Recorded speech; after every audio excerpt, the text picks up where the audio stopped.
Welcome, everyone. Thank you so much for joining us for today's Appraisal Buzzcast. I'm Jim Morrison, and today with us we have Brent Jones of R3 AMC. We'll be talking about a hot button topic everyone's talking about in the industry, racial bias. We're going to be looking at it from a different angle. We'll be talking about what appraisers need to do to make sure their appraisals are saying the right thing and protecting themselves from any claims in the future. Brent, thank you so much for joining us. Hey, thanks for having me, Jim. Brent, why don't we start off and tell our listeners a little bit about your history in the industry and your current position? Sure. So I've been at this 30 years now. Some of my peers would say 10 years too long.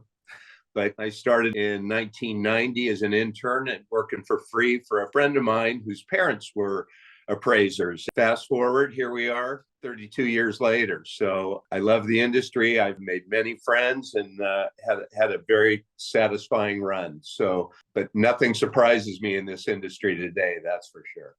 Yeah, absolutely. So what were some of the stops that you had along the way? I know you worked for Fannie Mae for a little bit, and now you currently are the president of R3 AMC.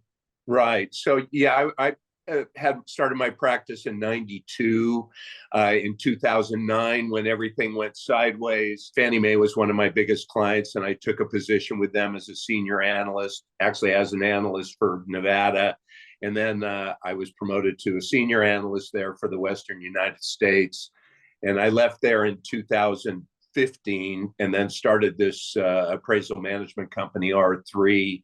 And I'm still a practicing appraiser as well. So I understand the mixed emotions that people have, the love-hate relationship that appraisers have with AMCs. I'm an AMC and I'm an appraiser, so I have a little different perspective, but I certainly get both sides of it. Yeah, well, absolutely. Thanks so much, Brent. We're going to take a quick break for a commercial break, and then we'll be right back. Today's learner has a myriad of educational options to choose from, both online and off. But for appraisers and professionals who rely upon appraisals, your high-quality, comprehensive valuation education resource should be the Appraisal Institute. The courses we offer are rigorously researched and largely developed by practicing appraisers using their real-world residential and commercial valuation experience. Go to appraisalinstitute.org/education for more information. Welcome back, everyone. So, Brent, we had an interesting talk last week, and you brought something to my attention that I didn't even know about with some of these racial bias claims and E&O insurance. Can you tell me what you were telling me last week? Sure, absolutely. So when the proliferation of these lawsuits and media came about, I actually did a deep dive into my own errors and omissions insurance, both as an appraiser and as an AMC. And really what I found is that it was in the exclusion box, the exclusion section of the policy. So, you know, the first thing I would say to all the appraisers is read your E&O. And there are some absolute gaps for both appraisers and AMCs when it comes to defending these claims. And you know, why we never want to think that it's going to happen to us. It really is something you need to talk to your E&O provider, and they can add riders to cover this bias coverage. But it absolutely is worth a look, especially from an appraiser standpoint. You just never know. You never need insurance until you get sued. So right, I can't even imagine, you know, not even thinking you need to worry about that and then get sued for it, and then your E&O insurance doesn't cover it. So it's got to just like pull the rug out from under you. No, and from the cases we've seen so far, it's brutal. I mean, you're getting CFPB inquiries, you're getting HUD inquiries. They're asking for months of work history, work files, and everybody has to protect themselves. We are clearly under fire, I think is one way to adequately put this. And, you know, not that I think appraisers go out and intentionally are going to go out and undervalue a property because of the people who are in the home, but unintentionally, sure, you know, I think that's it. But again, it's a very, very difficult time in our industry surrounding this topic. We're all kind of getting painted with a broad brush, if you would. Yeah, and will you tell us a little bit about your solution to this, something that you called Val Insure? Yeah, so what we did is, as an AMC, after talking to a number of my peers, and I put together a combination of bias training program with additional E&O coverage for both the appraiser, the AMC, and the lender. And so this Valinsure program has three components to it. One is the actual bias training, and the training actually is 17 minutes long. We wanted to make sure that it wasn't too much of a heavy lift, covers all the main points of the things that you can do and not do on this topic. The second part of it is reading the report as part of the QC. We have analysts who are going to actually hand read, human touch, look at the reports, and send back QC feedback to the appraisers and to the AMC. And then the third part of it is this additional E&O coverage, which will cover the gaps between what is currently available in terms of traditional E&O, and will cover the appraiser and the AMC and the lender on an enhanced basis. Well, that sounds like a great idea, and something that, appraisers and lenders and everyone need to be concerned with, as this becomes more in the public eye. Absolutely. I mean, I don't think anybody thinks that these claims are going to just evaporate. So really the solution that we're proposing is, let's get ahead of it with education and QC, and then have this insurance as a safety net for all of us, so it doesn't take our practice and give us these huge legal bills and these defense costs, and if for some reason we are proven to have committed some kind of bias. Well, we definitely don't want that to happen to any of our listeners. We're going to take one more quick commercial break, and then we're going to come back with some of the things that appraisers need to know and put into their appraisals to protect themselves from this. Are you ready to meet the new GSE requirement of detailed floor plan for your desktop appraisals?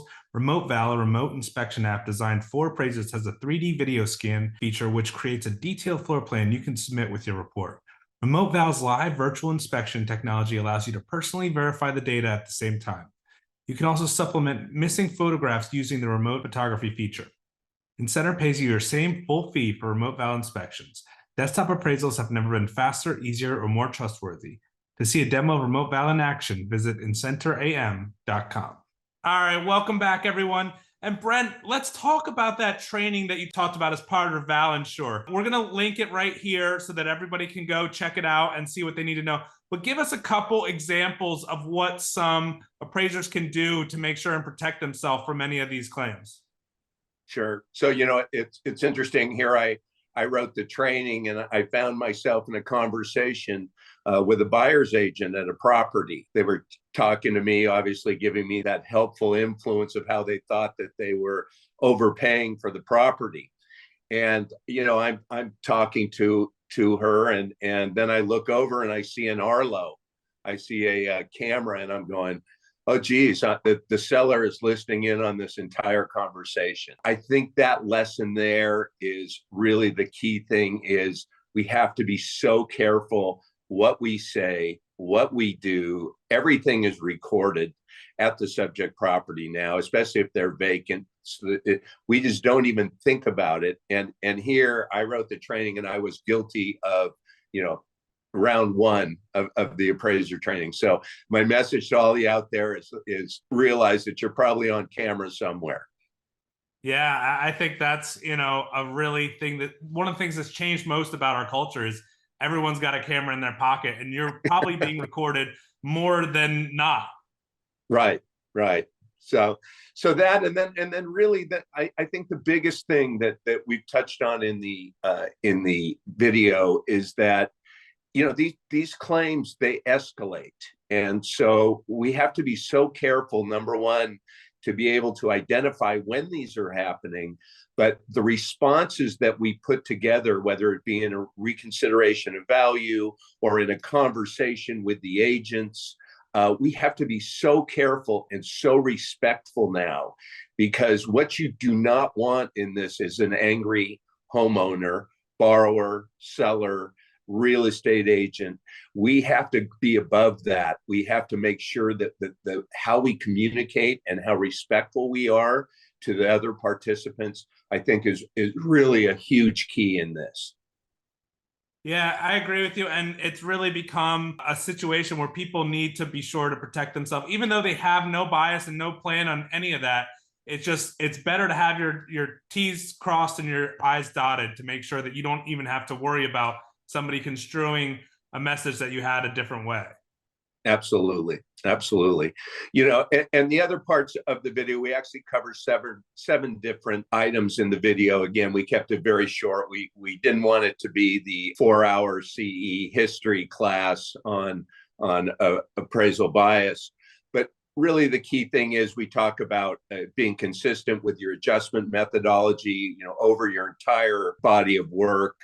We talk about, you know, pulling comps, making sure that we're not redlining in the comp selection, you know, process for ourselves, and really go through how, as an appraiser, we need to handle ourselves, you know, at the property, at the reconsideration of value process, and make sure that we are very clear in our narratives, that we don't have any bias keywords. And that's one of the things that we really do on our quality control, really making sure that we've read through the reports, making sure that we as an AMC are covered and the appraiser hasn't said anything that could be construed to have any kind of element of bias in it. So it's pretty comprehensive, but very concise. You know, I'm excited to be able to try and put something together that's a solution for the battering we're taking, if you would, in the public. You know, I don't know any other solution but to try and be better. Right. And I will say that, you know, as an appraiser, if you're getting, you know, from your AMC, hey, change this word, change this phrasing, don't use this, I would just listen to them at that point. There's no reason to push back. Just listen to them and change it. You know what? We can fight. You can always pick a fight. You know, this is not the topic you want to pick a fight on. And especially, you know, because the review process is, we're all in this together. We're not the enemy. And, you know, we have a common interest here, is to get this out of the public eye, to, you know, take this stain that is being, you know, cast on our industry, and trying to be able to do something about it. And the way we do something about it is for it to go away, and to make sure that we're cognizant of those things that people may construe and that we're biased, especially whenever you come in low. Let's face it, everybody's looking at an appraiser saying, hey, you know what, you there's a reason you came in low, and bias is now going to be one of them. Right. And that, like you said, that's just another reason why appraisers have to be even more cognizant of that, and make sure that they're bulletproof appraisals. Absolutely. Yeah, no, this is clearly going to be one of the toughest times from a public scrutiny standpoint that we're probably going to go through, you know, over the next few years. I mean, everything I'm seeing, you know, between the documentaries and the, you know, interagency webinars and all of the things that are going on here, and you know, we're on the defense for sure. I mean, there is no offense coming from the industry here, which is, you know, I'm sure for all the practitioners out there, it's not good. I mean, we need a unified voice. I just don't see where it's coming from. And when it does come up, it sounds like we're totally just defending ourselves. So we need some offense here. I don't know how that happens, but so I pontificate. Sorry.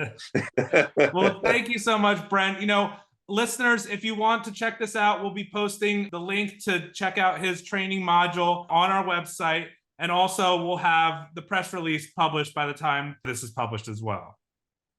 Brent, right. We really appreciate your time today, and we're looking forward to talking with you some more. We'll see you at Valuation Expo, and we really appreciate all your time. Anytime, Jim. Thank you very much. And here we go with our Anonymous Appraiser segment. We really appreciate all of the responses we got. I want to remind you that these are Anonymous Appraiser questions, not Anonymous Appraiser rants. We got a lot of emails that were just rants, and we appreciate the enthusiasm, but let's get actual questions that we can answer for you. Here's a question that we got. Love the podcast and would enjoy your take sometime on the disparate treatment towards appraisal fees. Yes, technology is great, and I'm all for it. I'm all for capitalism at every level of the mortgage origination process, but there seems to be such an unfairness of cutting appraisal fees through alternative valuation methods, while every other participant in the mortgage process keeps raising their fees and commissions. This needs to be brought to the forefront of every conversation being considered in any type of true reform to move to a fair and unbiased origination process. Well, thank you so much for that. And I do agree with you that appraisers shouldn't be having to take a fee cut for any of this stuff. I think that technology is really important and appraisers need to be embracing that. There's a lot of things that can make their lives easier and make this process go a lot smoother, but there's no reason that appraisers need to be taking a cut for that to happen. You know, as a home buyer, when I was going to buy homes, no one is worried about the value of the appraisal fee when they're signing up for a 30-year loan. I understand that that can raise closing costs, but in the same sense, you want to know what you're getting into when you're going to be spending the next, you know, some odd years of your life in it. So I think appraisers should stick with what they got. You know, don't cut your fees, but do be willing to take on some of the new technology and learn how that can make the process easier for you. Well, thank you to our listeners. Please keep sending in those anonymous appraiser questions. I want to reiterate that questions. We appreciate everyone that's listening, and we like all the feedback that we got. If you're not subscribed, make sure to do so below. We want to thank our sponsors for helping us put these on and our listeners for continuing to enjoy it. Thanks and have a great day.